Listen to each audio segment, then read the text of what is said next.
Have you ever wondered why some women never truly let go of a man, even years later? It's not always about what he gave, but how he made her feel in the quiet. Sometimes it's the scent he left on her pillow, the nickname only he called her. It's not magic, it's memory.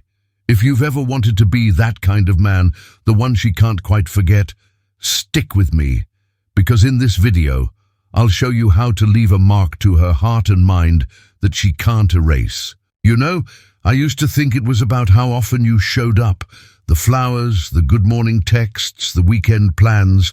I used to believe that if you were always there, always available, that would somehow prove your worth. But as time passed, and as love came and went, I realized something deeper. Some women still remember me. Not because I was perfect, far from it, but because of how I made them feel in the quiet moments, when I wasn't trying, when I was just me. I've chased, I've begged, I've held on too long, and I've also walked away when it hurt the most. Somewhere along that road, I learned that it's not about grand gestures, it's about emotional imprint, the kind that lingers. This isn't about tricks or tactics. It's about attraction rooted in presence, mystery, deep emotion, and the kind of relationship that echoes long after it ends. Let me tell you what I've learned. Let me tell you something I had to learn the hard way. Silence doesn't mean you've lost her.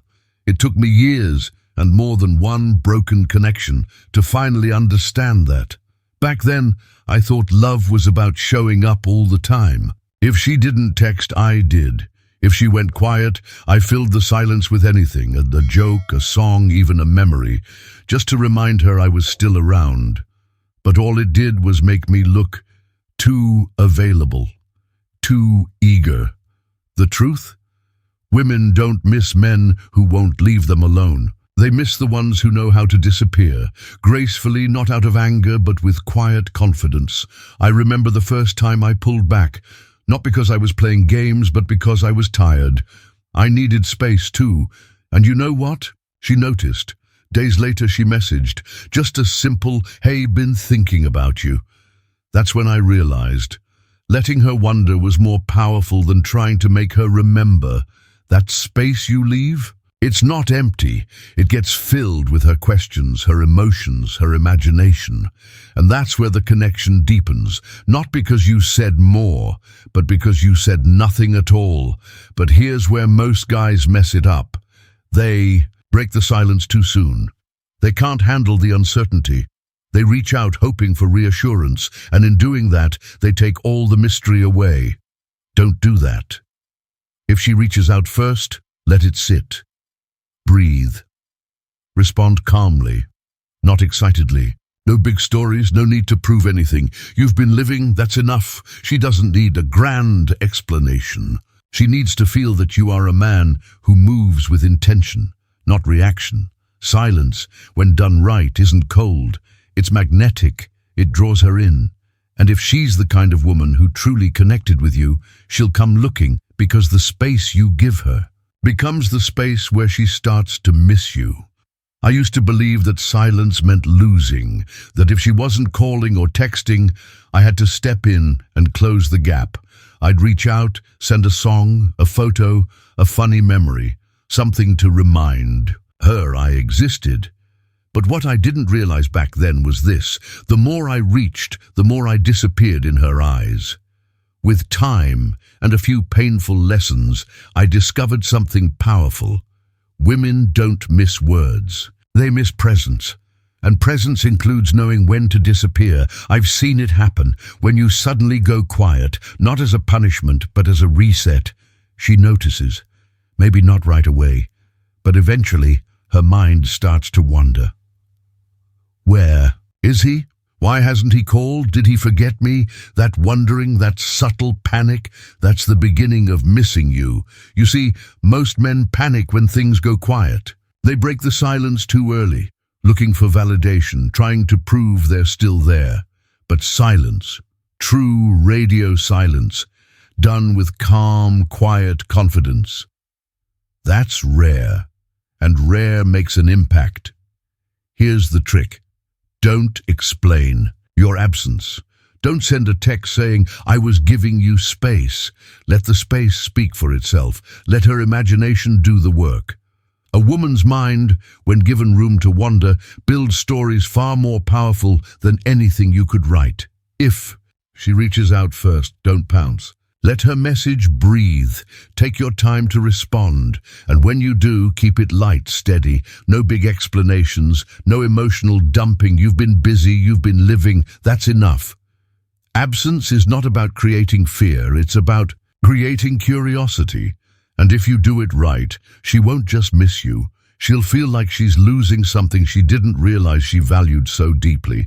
Because if you leave space, her emotions will fill it. After I said goodbye to my ex-girlfriend, I found myself sitting in a kind of stillness I wasn't used to. No more notifications, no shared playlists, just the echo of what used to be. And like many men, I felt that urge to prove something, to post, to react, to remind her I was still out there.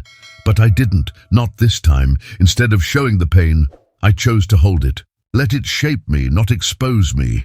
I went back to basics. Morning walks became my therapy. I started journaling again, something I hadn't done in years.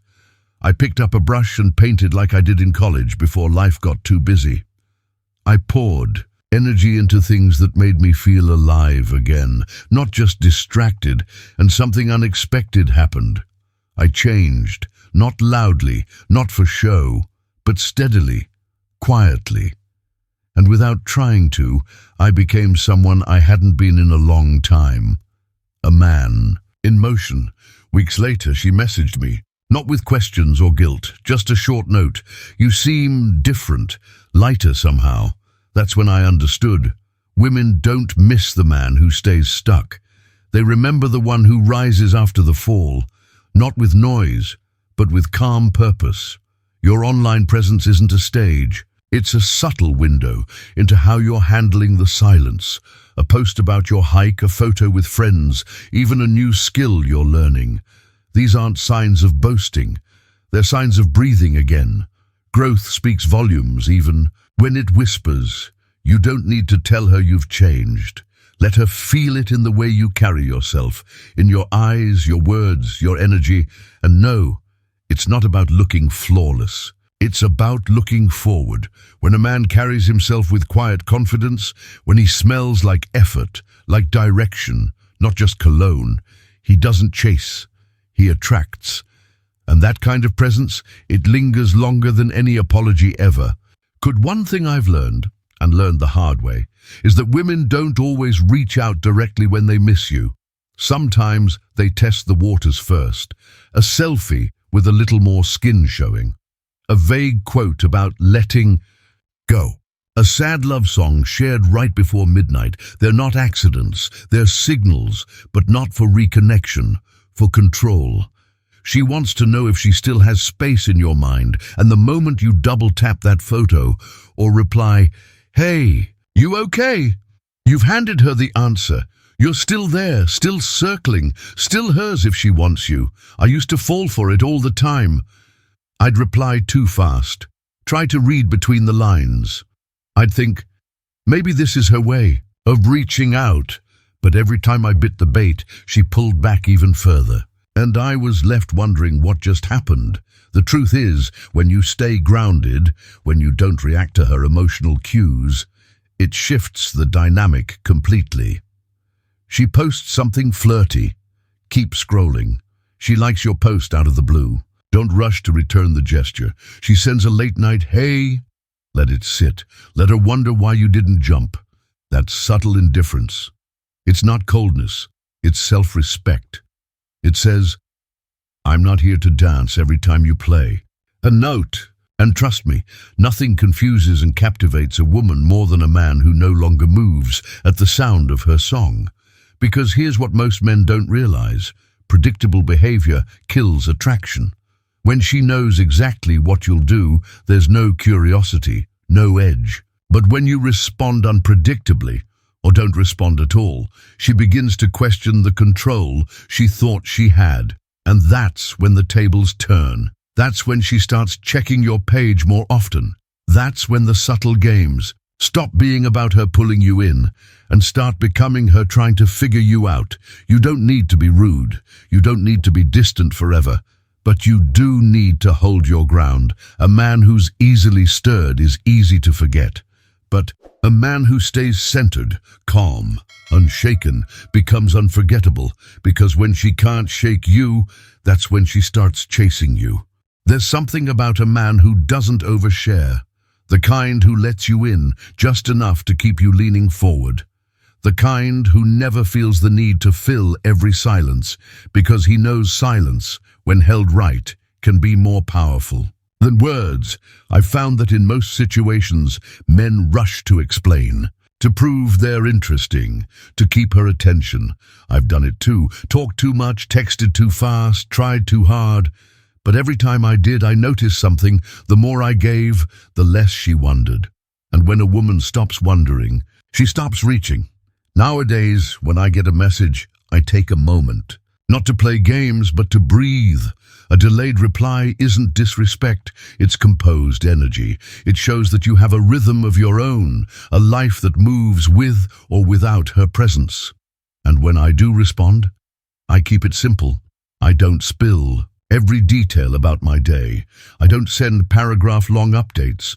A short, sincere message with a touch of intrigue goes further than a detailed diary entry ever will.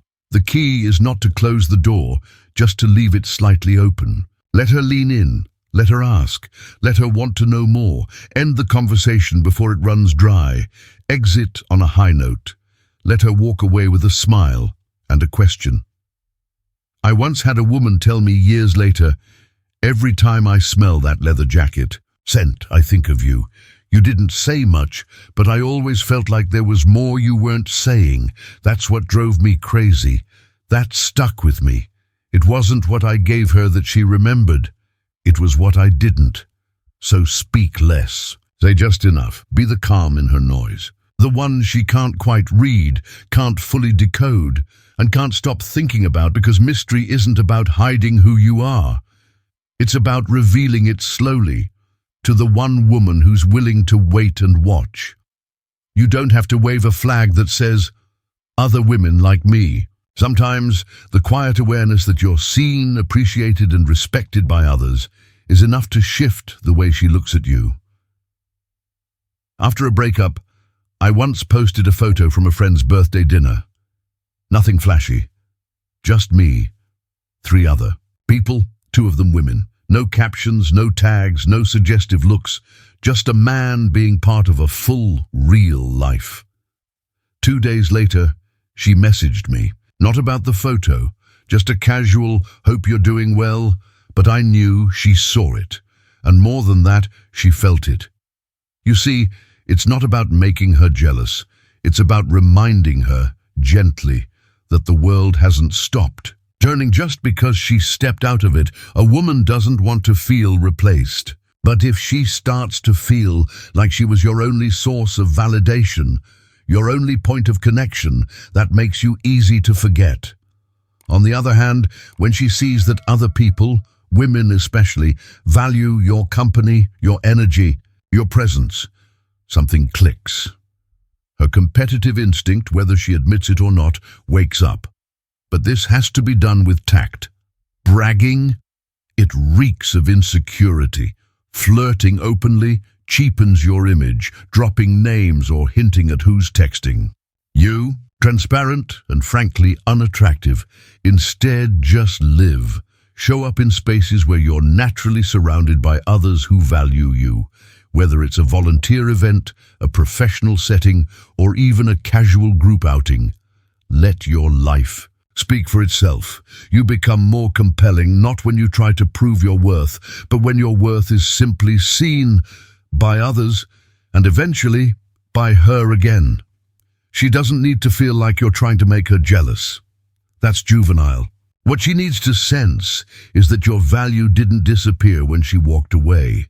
Because deep down, if she ever truly cared, she wants to know that she didn't have you all figured out, that someone else might be discovering something in you. she once overlooked, and that possibility, it's enough to make her wonder if walking away was really her best move. People think women remember what you say. They don't, not really. What they hold on to is how you made them feel, and sometimes all it takes is one word to bring it all flooding back. For me, that word was peanut. She was small, full of energy and allergic to actual peanuts, which made the whole thing kind of ironic. I never called her babe or honey. Those names could have belonged to anyone, but Peanut, that was ours. Years later, after we'd both moved on, we ran into each other at a bookstore. The conversation was polite, a little awkward. But as we were about to part ways, I smiled and said, "Take care, Peanut." She froze. For just a second I saw it. That flicker of something in her eyes. Memory, softness, maybe even regret. That's the power of a name that's only hers, in your world. Nicknames, when chosen right, aren't just cute. They're emotional. Anchors. They tie a moment, a feeling, even a version of herself to you. And every time she hears it, especially from no one else, she's taken back there, but don't force it. Let it come naturally. Maybe it's tied to a private joke, a silly habit, or a detail only you noticed. The way she always orders her coffee, the way she laughs at her own stories. Something small, something real. Avoid the generic stuff. Baby or sweetheart doesn't leave a mark. It's the unique, oddly specific names that create emotional nostalgia, the kind that lingers long after the relationship fades. And here's the secret. It's not just about the name. It's about what she associates with it. The safety, the comfort, the connection. If the relationship was healthy, the nickname becomes a soft echo of everything good that once existed. You don't need to say it often. You don't even need to use it again after things end. But if she ever hears it, even in her own head, it brings her back to you. A woman may forget the messages you sent, the dates you planned, even the things you said during fights.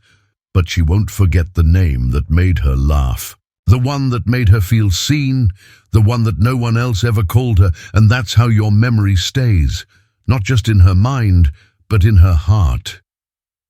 There's a kind of closeness that goes deeper than romance. It's when you become part of someone's evolution. When a woman grows beside you because of you, she never forgets it, not because you changed her, but because you helped her see parts of herself she hadn't noticed before. I remember a woman I once dated who had never really listened to jazz, said it always felt too chaotic. But one night I played her a Chet Baker vinyl while we cooked dinner. No explanations, no pressure, just music in the background, letting it speak for itself. By the third song she asked, "Why does this make me feel nostalgic for something I've never lived?" From then on, jazz became our thing. Years later, after we'd gone our separate ways, I ran into her.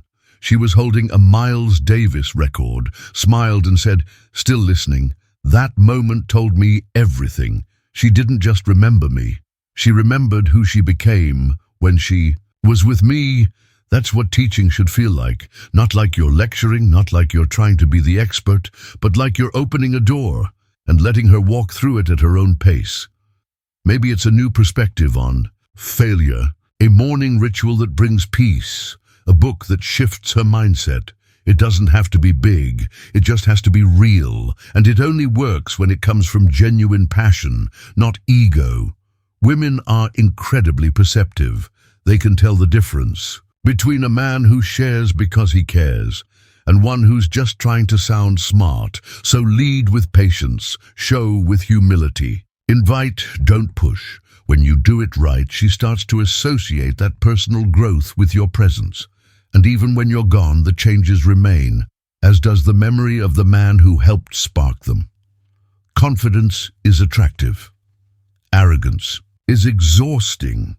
But a man who shares what he loves in a way that makes others feel alive, that's magnetic, because in the end, you're not here to fix her. You're not here to mold her. You're here to remind her of the brilliance she already carried. You don't change her. You awaken something already inside her, and that stays with her forever.